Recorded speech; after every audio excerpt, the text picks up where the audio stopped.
इस वक्त एक बड़ी खबर आपको बता दें, बहराइच मामले में आरोपी का एनकाउंटर कर दिया गया है। बहराइच मामले में आरोपी का एनकाउंटर हुआ है। कई दिनों से आरोपियों की तलाश कर रही पुलिस ने, जो नामजद आरोपी थे उनकी तलाश कर रही थी पुलिस, और इस बीच एक बड़ी खबर आ रही है। बहराइच मामले में एनकाउंटर की जानकारी मिल रही है। रामगोपाल मिश्रा की गोली मारकर हत्या करने वाले आरोपी सरफराज के साथ पुलिस की मुठभेड़ हुई। मुख्य आरोपी रिंकू उर्फ सरफराज और तालिब को पुलिस मुठभेड़ में गोली लगी है। नेपाल भागने की फिराक में था मुख्य आरोपी सरफराज। नेपाल सीमा के पास हांडा बसेहरी नहर के पास का यह मामला है, जहां पर एनकाउंटर की घटना हुई है, जहां पर मुठभेड़ हुई है और बताया जा रहा है कि एनकाउंटर किया गया है। बहराइच मामले में आरोपी का एनकाउंटर हुआ है। आरोपी सरफराज को गोली लगी है। ये नेपाल भागने की फिराक में थे, लेकिन इस बीच पुलिस को जानकारी मिली और पुलिस ने मुस्तैदी दिखाते हुए आरोपी को पकड़ने की कोशिश की, लेकिन दोनों तरफ से गोलीबारी हुई, जिसमें सरफराज को गोली लगी है। मनीष यादव हमारे सहयोगी हमारे साथ जुड़ गए हैं। मनीष, क्या जानकारी है? देखिए, बड़ी कार्रवाई पुलिस की देखने को मिली है। रामगोपाल मिश्रा का जो हत्या आरोपी है सरफराज, वो नेपाल भागने की कोशिश कर रहा था। रिंकू उर्फ सरफराज, इसका तालिब भी उसे लोग कहा करते थे, उसका पुलिस से आमना सामना हुआ, मुठभेड़ में गोली लगी है। लगातार पुलिस कोशिश कर रही थी कि इनमें जितने 6 आरोपी हैं उनको ट्रैप किया जा सके। नेपाल में जानकारी ये मिली कि हमीद और उसके दोनों बेटे वहां पर रिश्तेदारी में भाग गए हैं। सरफराज की लगातार पूछताछ में लोकेशन पुलिस को मिल रही थी, लेकिन बराबर वो लोकेशन बदल रहा था।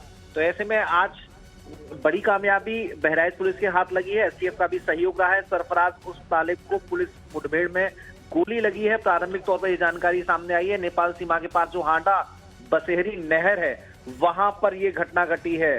तो जी, और दूसरे आरोपी के बारे में क्या जानकारी है जो इसी मुठभेड़ में था?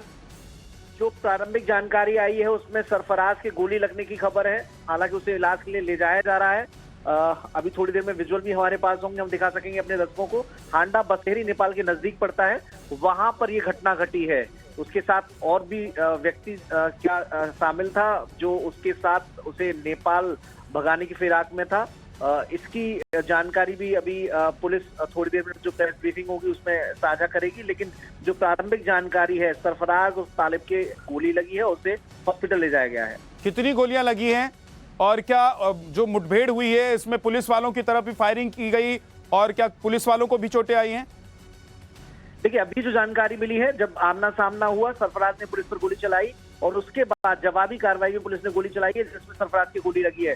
अभी उसे हॉस्पिटल ले जाया गया है। वहां से क्या स्थिति सरफराज की है वो जानकारी मिल पाएगी।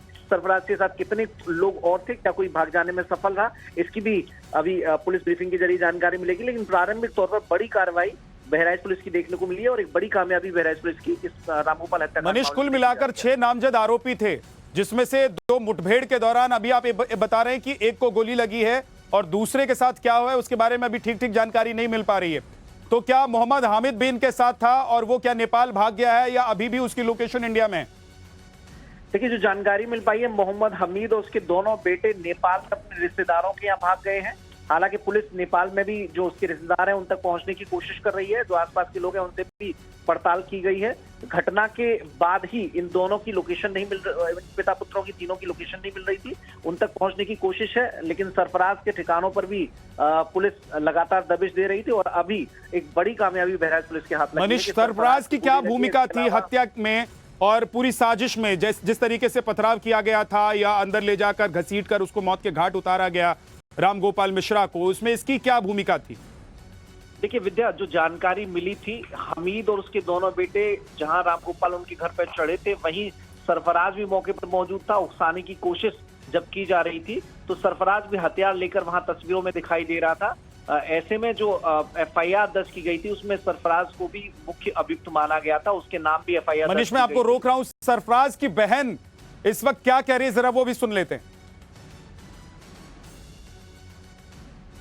मैं बहराइच के वानागंज की रहने वाली हूँ। मेरा मायका महाराजगंज में है। रविवार को जो वहाँ दंगा हुआ है उसमें जिस आदमी की मृत्यु हुई है उसका इल्जाम मेरे पिता और मेरे भाइयों पे आया है। मेरे पिता का नाम अब्दुल हमीद और मेरे भाई का नाम सरफराज अहमद और मोहम्मद फहीम है। उस दंगे के बाद 14 तारीख को एसटीएफ की टीम मेरे घर पहुंची और वहाँ केवानागंज पहुंची, मेरे ससुराल, और वहाँ मेरे घर की तलाशी ली। जब वहाँ कोई नहीं मिला तो वो लोग मेरे पति ओसामा और मेरे देवर शाहिद को लेके चले गए। उसके बाद से उन लोगों का कोई अता पता नहीं चल रहा है। कल 16 तारीख को जो है मुझे गांव से कुछ पता चला कि जो है कल 16 तारीख को गांव से मुझे खबर मिली कि धर्म कांटे के पास से मेरे पापा और मेरे भाइयों को अरेस्ट कर लिया गया है। उनके साथ एक लोग और हैं, 4 लोगों को अरेस्ट किया गया है, लेकिन उनका भी कुछ पता नहीं है। ना उनका कहीं कुछ दिखाया जा रहा है, किसी थाने में भी वो नहीं है, ना कोई कप्तान कुछ बता रहे हैं, ना मीडिया में कुछ पता चल रहा है। हमको डर है कि उनका फर्जी इनकाउंटर दिखा के उनकी हत्या कर दी जाएगी। रुखसार को आप सुन रहे थे, सरफराज की बहन और मोहम्मद हामिद की बेटी। उसको ये डर लग रहा है कि उसके भाइयों का एनकाउंटर कर दिया जाएगा और मोहम्मद हामिद यानी कि उसके पिता का एनकाउंटर कर दिया जाएगा। लेकिन इस बीच बड़ी खबर यह है कि बहराइच मामले में मुख्य आरोपी सरफराज एनकाउंटर में घायल हुआ है, उसको गोली लगी है, उसको हॉस्पिटल ले जाया गया है।